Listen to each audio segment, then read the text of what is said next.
Hello, this is my audience. All right. All right. So, what would the world look like with an empty ocean?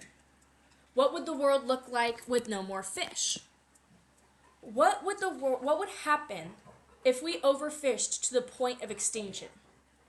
What would happen if we found a sustainable way to fish instead of overharvesting? Overharvesting is a serious issue caused by the loophole ordinances and greed. Fish are the most vulnerable to overfishing. Here's the problem. From Fowler, I accessed in 2024. Overharvesting is a serious threat to many species, but particularly to aquatic species. There are many examples of regulated fisheries, including hunting of marine mammals and harvesting crustaceans and other species, monitored by fishery scientists that have nevertheless collapsed. Overharvesting is taking a species from an environment faster than they can repopulate their environment. The fishing industry's industrialization and global demand for seafood has caused many species, such as cod and tuna, to decline. As seen from Nixon in May 2024, the latest stock assessment, released April 18th by the International Scientific Committee for Tuna and Tuna-like Species in the North Pacific Ocean, it shows that overfishing has now driven stock down by 97.4%. That basically means that the tuna population has declined almost 98% in the North Pacific Ocean. To put it another way, the Pacific bluefin population is just 2.6% of its original size, end quote. That's pretty self-explanatory. Only 2.6, nearly only 3% of the original tuna population in the Northern Pacific Ocean is still stable, which means we are over-harvesting tuna to the point of the brink of extinction because they're less than 50% of their original population in their natural habitat. So now we've talked about what overharvesting is. Now we can look at some things causing it. Overharvesting is primarily caused by the lack of global care, greed, and lazy ordinances. The problem is that America is not the leading cause of overfishing in the Pacific Ocean. From the Pew Charitable Trusts in May 2024, based on data reported to the world's regional fisheries management bodies, Indonesia and Japan were consistently the top two tuna fishing nations from 2012 to 2018 in terms of total reported landings, which means that the U.S. is not the leading cause. That goes to show that we need more global control over harvesting. So the U.S. is actually 8th on the most fishing done by countries list from the Pew Charitable Trusts, another statistic from that same trust organization.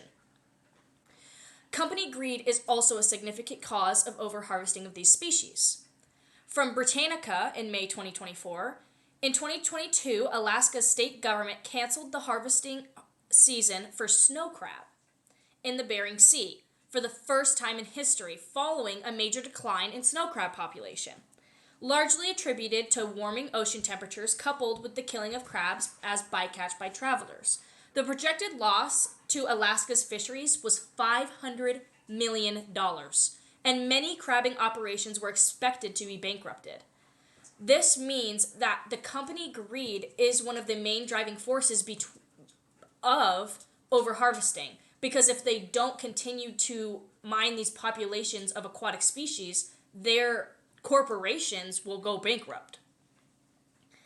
Once again, oceanic species are the most susceptible to overharvesting and extinction. Annual catch limit statistics and how they prevent overfishing are not enough. A quote from the NOAA Fisheries in May 2024 says an annual catch limits aim to prevent and end overfishing. By the end of 2016, only about 8% of the approximately 390 annual catch limits were succeeded. That means that 8% of all the catches in that year were over the fishing limit. This means that over 30 catches contained more than the legal limit of fish.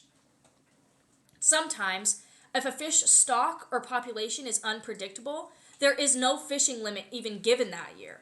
So the committee that sets these boundaries to calculate the overfishing limit bases it on the estimated population growth of that year, not the projected population that it should be.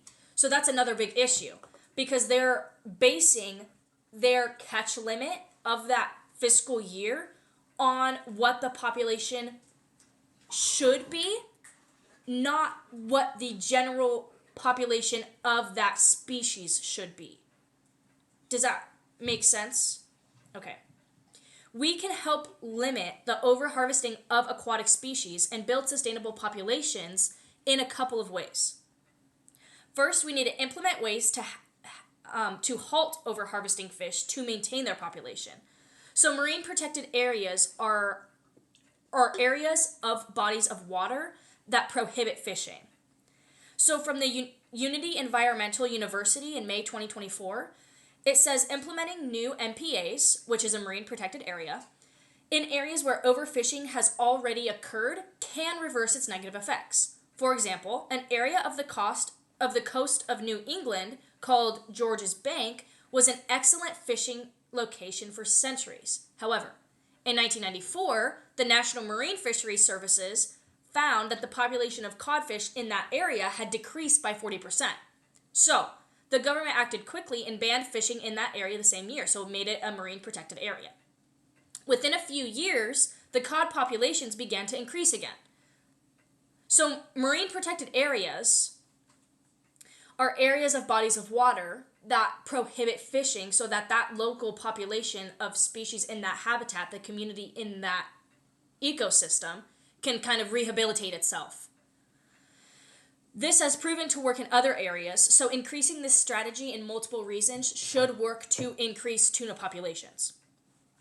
Also, global care of marine life sustainability needs to increase. From also the Unity Environmental University in 2024, the Food and Agriculture Organization of the United Nations manages oceans that are not otherwise managed by a nation or territory.